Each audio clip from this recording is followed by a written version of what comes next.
Welcome, everybody, to the first Delmarva Sports Insider of the spring season. For Trayvon Miles and Jeff Harris, I'm Julian Stewart. That's exactly right. Welcome to your new favorite show, right? Delmarva Sports Insider. Fellas, what a time to be alive. The spring sports season finally here. Yeah, that's right. I wasn't sure what you were doing, but I was going to go with you it remember if the you're going to keep commercial going. where we changed the set. Okay. I was thinking because it was a new show. Yeah, you're right. We did that a few months ago, but you're right.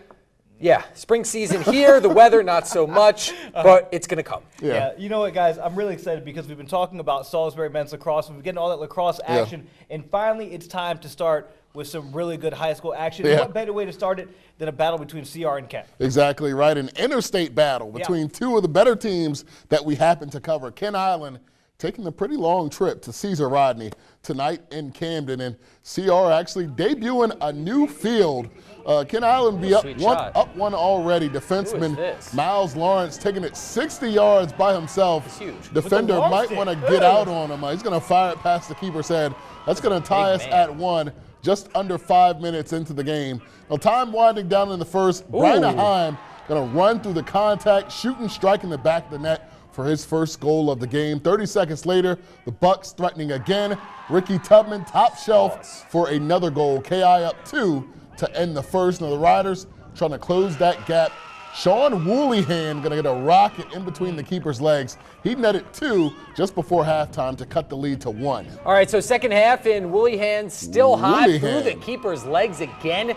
Lets the crowd know about it. Why not? A hat trick for him on the night, but the fourth quarter was a good one for the Bucks. Cole Cradaville loads up, fires it from the hip to put KI up 4. Kent Island, they down Cesar Rodney by 3, 8-5 the final. Now, obviously, Cesar Rodney, a respectable program, but I mean, when we talk about Kent Island, that is almost a definition of a dominant program when it comes to lacrosse on the shore, right? Yeah, exactly right. Kent Island was a team that just last year went to the state finals. Of course, they lost that game, but in Kent Island, they do not rebuild. They reload. Exactly. CR, what you're seeing with CR is a little bit of a rebuilding mode right now, really missing a superstar player that they had last year, Demetrius Stevens, but I think they'll get over that. Yeah, I mean, you mentioned it. They lost by 5 in the state title game a year ago. Then they opened the season with a loss here. So not the best way, obviously, to open up the season, but they played Kent Island. Yeah. So I mean, there is a lot to still build on. That is a 3-goal loss. You're going to get better throughout the year. Yeah. You also saw the Bucks point guard, Cole Cradaville, coming into his own as do well. it all. Just a junior. Yeah. So we have plenty more from him. And then we also have plenty more from Maryland lacrosse as well. And for those games, let's send it over to Jonah. Thanks, guys. If you want to talk about domination, let's talk about the 4-time defending Delaware State Boys lacrosse champs, Salesianum. They look to take care of Easton from the Bayside, another crossover for the second year in a row. First quarter, Sally's come out firing. Brad Santorn, Brady McGovern coming from around the cage, rips the over-the-shoulder to open up the scoring. It would kind of be like that for the rest of the night. This time it's Santor getting another point, defender on skates, shows off the cannon. Sally's, they open this one on a 5-0 run at the 5-0 score at the end of the first quarter, excuse me. Tough night for Easton, but able to find some offense. Finn Gibbs finding Jack Gearhart, finishes at the doorstep to get the Warriors on the board. But it was a big night from the sophomore, Brian Wong. 7 goals, including this one right before the end of the half. Sally's continue their dominance, 15-7 to start the season over Easton. In another Delaware, Maryland crossover with the girls, Y-High and Tech. Tribe would strike first, but after that, all Ravens. Natalie Hunter ties it up. And then Kayla Horn, I think the little wide open right there, gives Tech the lead. This would all be a part of an 11-0 run through the first half. Off the rebound, Jade Powell bounces it 5-hole.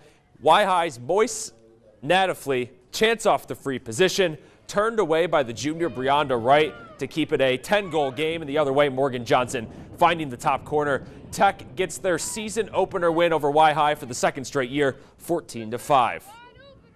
Girls soccer, remember, in the spring in Delaware, Delmarva Christian hosting Sussex Central, and the Golden Knights freshman Bailey Purdue getting things going early. And then it's Purdue once again, this time down low for the score. She had a hat trick in the first half alone and 4 total on the day.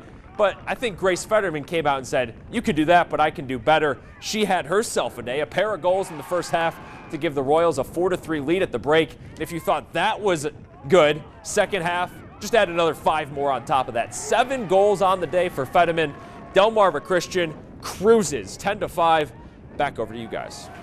7. Well, obviously, Trey's over here excited over the spring sports. I mean, it's nice to have spring sports back, but it's really too early to tell what we're going to expect. I think the only thing that we do know is that Kent Island is probably, again, going to be dominant. That's the only thing for sure this early on, right? Exactly right. We know Kent Island is going to be a great team. We also know that Gracie Fetterman looks pretty good. She's pretty good in basketball.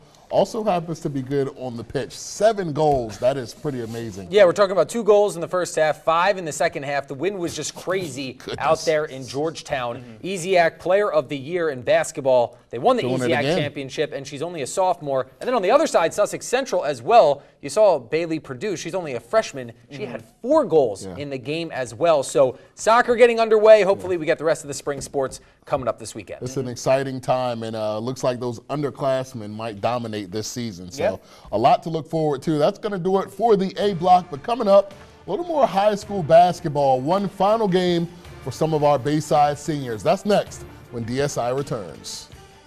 My name's Callie Crawford from Queen Anne's County High School, and you're watching Delmarva Sports Insider.